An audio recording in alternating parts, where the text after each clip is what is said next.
In this lesson, I'm going to be giving an overview of how we use Asana to manage our team. We're a 6-person team. We do website development. We do Infusionsoft Consulting.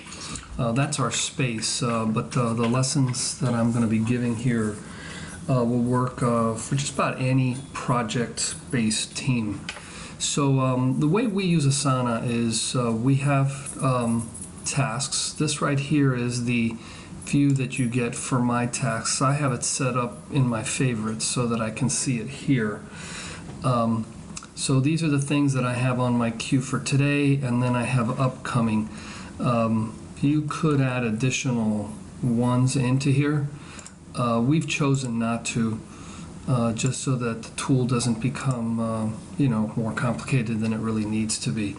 I keep a project called the Larry Jacob Team Priorities. This is one that I go over with my team leads so that we're always on the same page as far as what's the top priority. So we go through here and we'll come up and then prioritize our work, the emphasis of our team based on which project is higher up in priority. So let me show you what a project would look like for us. In this case, I'll go to like the Buchalka project. We divide our projects up into 4 phases. The first one is more like requirements gathering and definition. Phase 2, we're building a prototype. Phase 3, we're implementing some details of the project. And then phase 4 is a launch. When we start a project, we use our sample project, and the nice thing about Asana is that I can clone this, so I can come up and copy somewhere in here. We can, gosh, I'll have to look at that. I know there's a way to copy this, but basically we would clone this. So if you look at Buchalka, when we started working on this a couple months ago, we copied all of those tasks over just so that we knew exactly which steps needed to go along with any project. Here we're viewing only the remaining tasks. This here means that they're assigned to specific team members.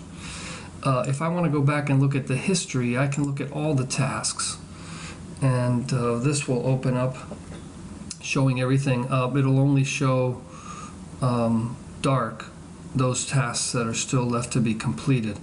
But this is a way that you can go and see the history of a project and then what's left to be viewed.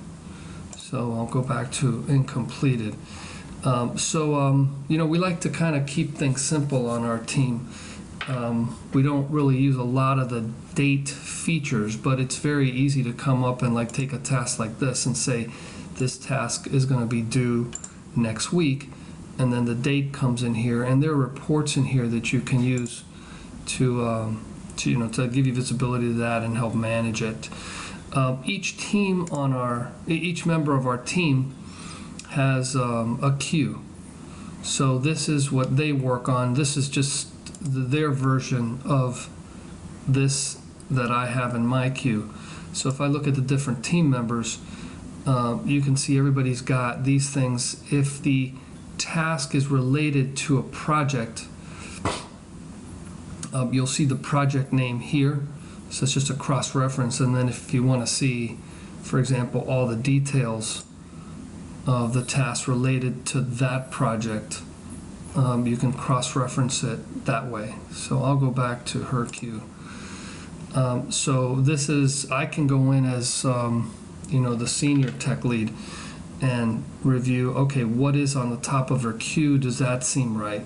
Can go to other team members, do the same thing. If they don't have a project here, it's just a I guess it's a not project related task, so we don't find the need to have to assign that to a task. So in a nutshell, that's how we manage our team using Asana. Hope this is helpful to you.